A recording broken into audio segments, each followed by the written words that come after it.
Alex, welcome to the Beazley Bowler broadcast. We're talking about AI and everything AI, Agentic AI and everything else. What are the likely consequences of Agentic AI entering into the cyberspace?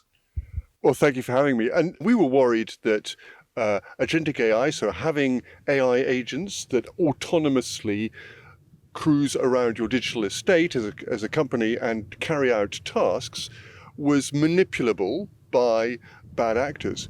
And actually what we've seen is that there hasn't been so much of that at the kind of criminal level, but the state bad actors are definitely doing that. So is it plausible that someone could actually get at your agent itself and make it go and do rogue things? Absolutely. And the knowledge to do that is really quite sophisticated.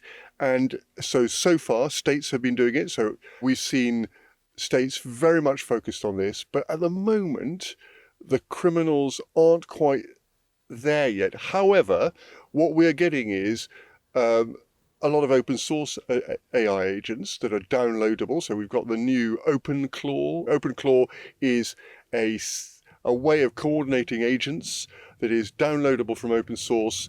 They've got 2 million active users these days, and that presents a real risk because individuals are inviting a system into their personal digital estate and getting it to do all sorts of tasks for them, shopping, etc.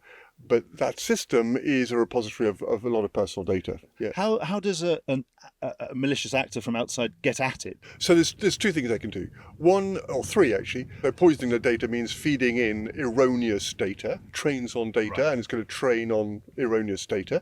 They can also prompt inject, so what we call malicious prompt injection. So that looks like is a message to the agent, which to you and I looks like gobbledygook, but actually can get it to do stuff that you wouldn't want it to do. The best engineers can get even some of the hyperscaler, so Microsoft, AWS, Google agents to do bad things. And the hyperscalers are investing a lot of money in protecting their agents from prompt injection. What about from a hacker's point of view, from a cybersecurity point of view? If I was a hacker, I would be using them to find the vulnerabilities. So the really interesting thing on that is that hackers are not admitting to that.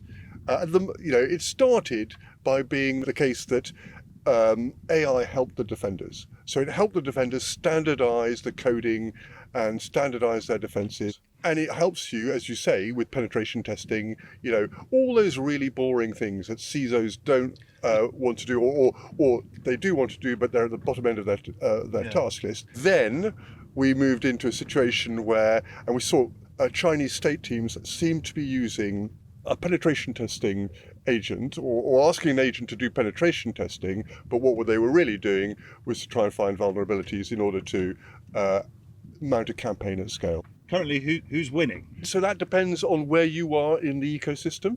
If you are a startup, you may not have the resources to safeguard your agents. They may be more vulnerable to criminals. Yes, and actually on that point about the agent, it's your own agent being misled and misused by an external malicious actor.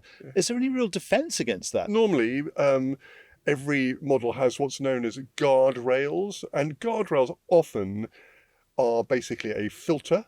So when a prompt comes in, there's a moment where that is filtered and checked for sense. Is this a prompt that is reasonable? Is it actually designed to prompt our agent to do bad things? Right. So within the design, there should be something that really looks at the prompts and says, well, for one, the one that's all complete coding gobbledygook, we should probably ignore that one because... Correct. And so there's a kind of filter going in, i.e. what prompts are being asked of the model, and then there's a filter going out to see, what is the model actually recommending. And the bigger models all have these to varying degrees of effectiveness.